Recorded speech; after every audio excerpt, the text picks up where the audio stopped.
Yo lo que decía era que bueno, pues Navalaldea es el espacio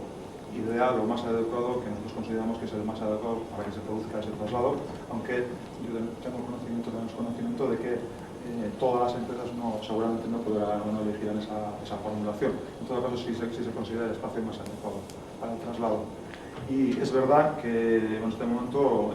fundamentalmente, el Departamento de Ordenación Territorial de la Diputación está realizando negociaciones con las empresas para que se pueda producir un acuerdo y para que se traslade la actividad en Navalaldea. Es cierto que en este momento todo eso no está cerrado y que pueden existir discrepancias, pero también es verdad que estamos en este momento en una negociación intensa con todas las empresas para que se produzca en tiempo y forma ese traslado de actividad. Y bueno, pues otra cuestión que hemos reseñado y que usted también acaba de explicar, es cierto también que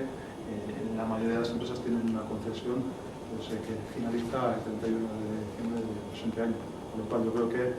ellos también son conscientes de que tienen ese plazo y que una vez finalizado ese plazo deberían de comenzar ya pues, los movimientos de traslado de la actividad. ¿Cómo se hará eso? Pues en este momento es sujeto de una negociación, pero yo tengo la percepción y el convencimiento de que esas negociaciones llegarán a buen puerto porque nos benefician a todos, porque como antes refería,